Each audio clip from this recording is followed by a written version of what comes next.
Story time. Le Nigeria a signé avec.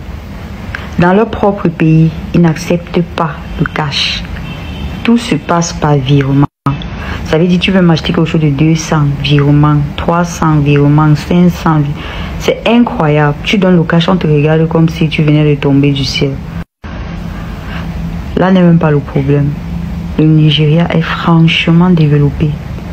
Mais je comprends pourquoi même les gars sont d'abord nombreux. Premièrement. De deux, presque tout le monde ici est star. C'est-à-dire ce sont les Américains dans la tête. Quand tu vois un Nigérien, il est d'abord américain, d'abord à la base. Ce sont les gars qui font les recherches. Donc une Nigérienne te dit qu'elle est déjà allée aux États-Unis. Tu as l'impression que elle est vraiment partie. Tellement elle a fait les recherches, elle t'explique même l'hôpital où elle était, elle t'explique ce qu'elle a fait, elle t'explique comment elle est partie alors qu'elle n'est jamais quittée du Nigeria. Mais les gars avec les recherches, ils sont extrêmement forts. Franchement, c'est un très beau pays. Ça, honnêtement, ici c'est bien parce qu'il y a la monétisation. Je comprends maintenant pourquoi quand tu regardes les TikTokers nigériens, tu as toujours l'impression qu'ils sont extrêmement avancés. Parce qu'ici, il y a la monétisation, tu peux monétiser tous tes comptes. Et non seulement ça, quand tu as déjà une petite notoriété, il y a les entreprises. Il y a tellement d'entreprises qui te contactent. Quand tu passes presque toutes les rues ici au Nigeria, il y a les affiches des stars, des stars, des stars, des stars. Franchement, c'est... Je comprends. Tu passes presque dans toutes les rues, il y a les tournages. Tournage par-ci, tournage par-là, tournage. Il n'y a que les tournages. Personne ne dort ici. Les gars ne blaguent pas avec l'image ici au Nigeria. Même pas. Même quelqu'un que tu vois, tu simplifies sur TikTok. Tu rencontres la personne, mon frère. C'est au moins 3 voitures derrière lui. Non. Non, non, non. Les gars, c'est ça veut vendre l'image. Incroyable. Et que tu passes sur toutes les rues. Tournage, shoot. Tournage, shoot. Tournage, shoot. Il dit que moi, avant de rentrer, il doit faire aussi même un shoot ici, là, parce que à la où je vois les choses là, mais j'ai l'impression que je n'ai jamais travaillé sur mon image. C'est la catastrophe ici. Tu te regardes, on te dit que tu es star, tu doutes. Non, les gens s'y connaissent. Non, non, non, non, non, non, non. Non, non, non, non, non, non. L'image ici, là, c'est quelque chose. C'est où tu comprends que ça fait 4 jours que je suis là. Et j'ai rencontré des stars de cinéma.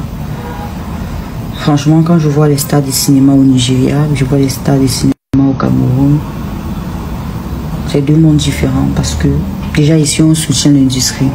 Alors chez nous c'est pas le cas. Donc nous on se bat. Je peux même pas.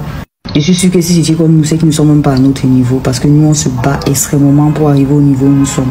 On fait ça seul, sans soutien. Nous-mêmes on essaye de m'aider, de faire des films. Oh ici, l'État les aide même pour leurs films.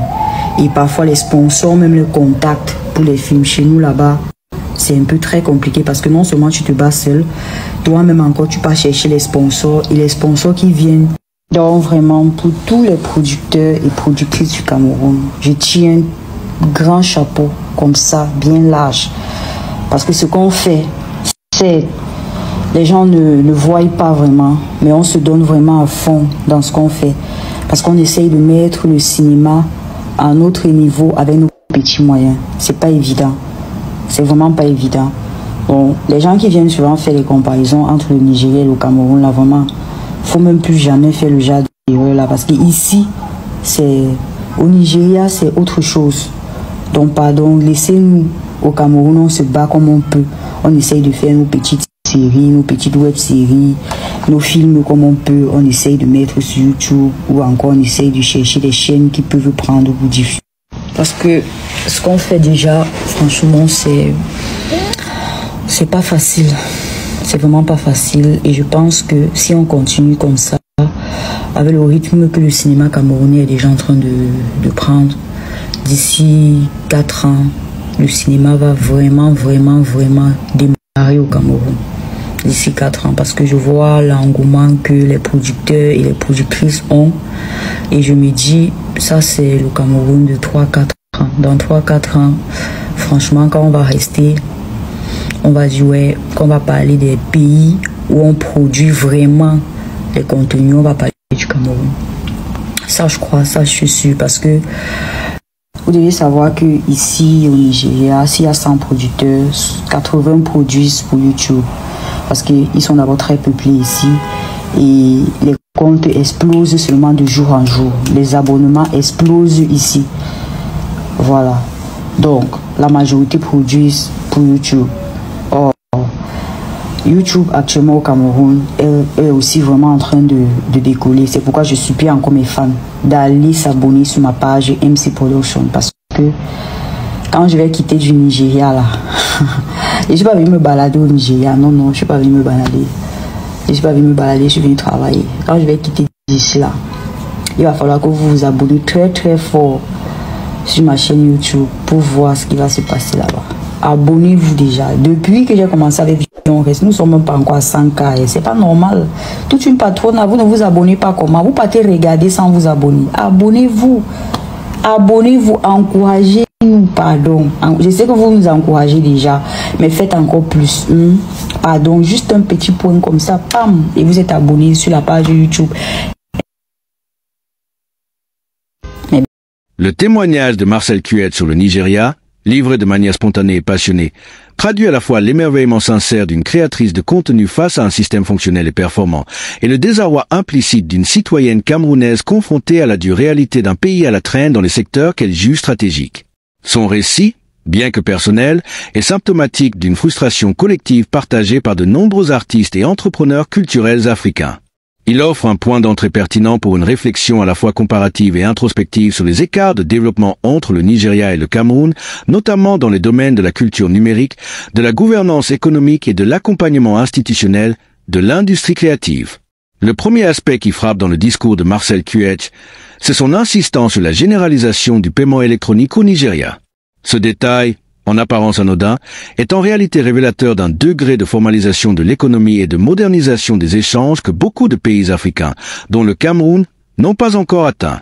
Le fait qu'elle souligne le rejet du cash comme une anomalie locale témoigne non seulement de son étonnement face à une société qui s'est approprié les outils de la finance numérique, mais aussi d'un contraste brutal avec les pratiques encore largement informelles et analogiques qui prévalent dans son propre pays. Ce constat soulève des interrogations profondes sur la capacité des États africains à moderniser leur économie, à instaurer la confiance dans les systèmes bancaires et à lutter efficacement contre la corruption, l'évasion fiscale et l'économie souterraine. Mais l'étonnement de l'actrice ne s'arrête pas là. Elle observe avec admiration une société dans laquelle même les hygiénistes ont intériorisé une culture du branding et du récit personnel emprunté au modèle américain. Cette remarque, teintée d'ironie et d'admiration, révèle à la fois l'ampleur de l'influence culturelle américaine au Nigeria et la manière dont cette influence a été recontextualisée localement pour servir les dynamiques d'autopromotion, de marketing personnel et de capital symbolique. Loin d'être de simples imitateurs de l'Amérique, les Nigérians décrits par Marcel sont présentés comme des agents actifs de leur propre storytelling, capables de produire des récits puissants, crédibles et séduisants à partir de ressources locales. Ce phénomène, qui peut paraître superficiel, est en réalité au cœur de l'économie de l'attention et du marché de l'image. Il interroge indirectement la faiblesse des industries culturelles camerounaises dans leur capacité à se raconter, à se vendre et à produire une identité valorisante à l'international. Dans cette même veine, l'influenceuse s'attarde longuement sur la présence massive des artistes dans l'espace public nigérian. Les rues jonchées d'affiches, les tournages omniprésents, la circulation de stars escortées, tout cela dessine un paysage urbain saturé de symboles de réussite et de puissance médiatique.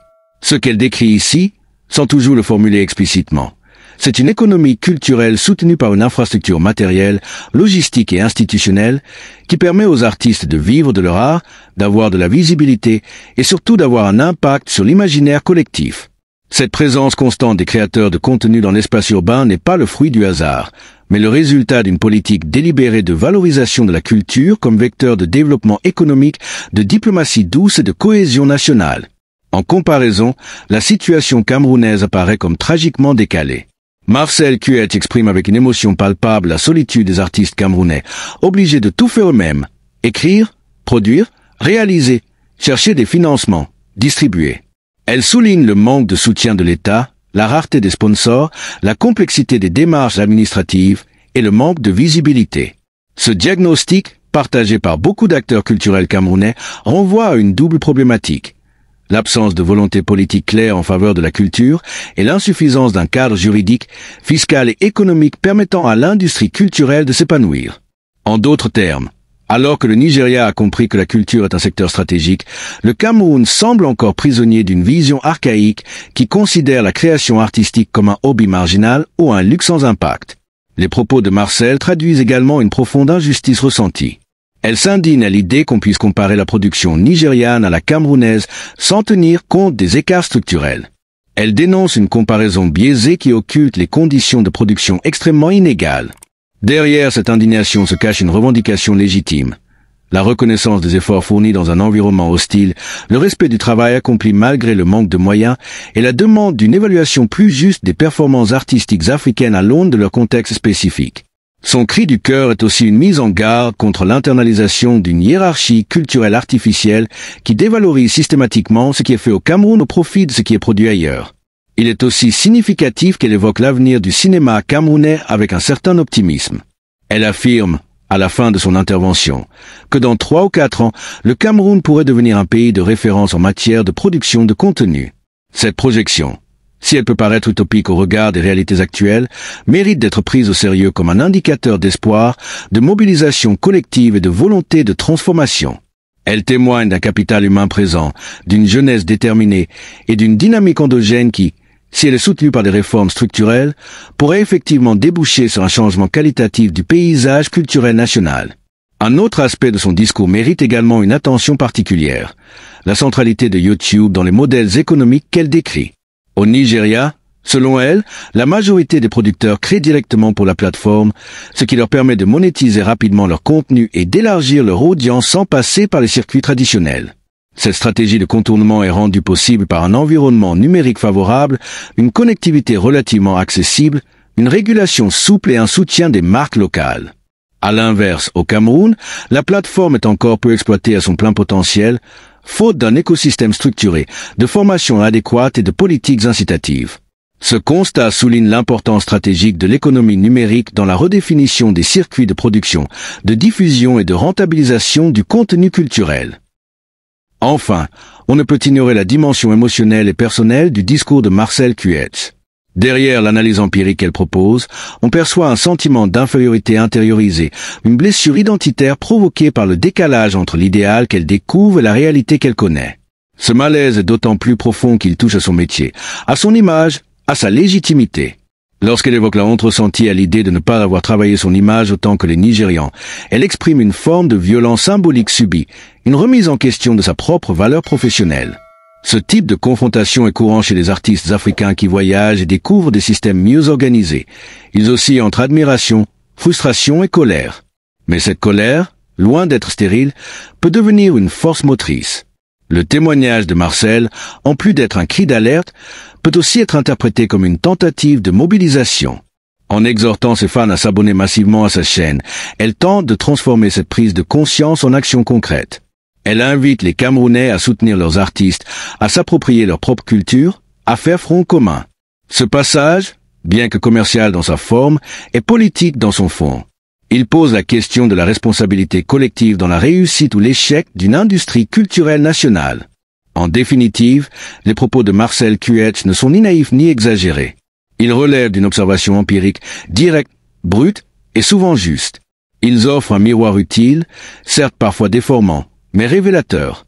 Ils montrent à quel point les écarts entre pays africains ne relèvent pas d'une fatalité géographique ou culturelle, mais de choix politiques, économiques et institutionnels. Le Nigeria, malgré ses propres contradictions, a su transformer son chaos en opportunité pour ses industries créatives. Le Cameroun, lui, tarde encore à comprendre que le cinéma, la musique, le contenu numérique ne sont pas des frivolités, mais des moteurs de croissance, des leviers de rayonnement et des instruments de souveraineté. Ce type de témoignage devrait interpeller les décideurs, les opérateurs économiques, les institutions publiques. Il devrait provoquer un débat national sur le rôle de la culture dans la stratégie de développement. Il devrait aussi servir de base pour la construction d'une politique publique ambitieuse, inclusive et durable en faveur des industries créatives. Car derrière chaque Marcel Kuetz, il y a des milliers de jeunes talents qui attendent qu'on leur donne les moyens de leurs ambitions. Le jour où le Cameroun comprendra cela, il ne s'agira plus de comparer, mais de collaborer, de rivaliser sainement et surtout de bâtir une Afrique culturelle forte, solidaire et respectée.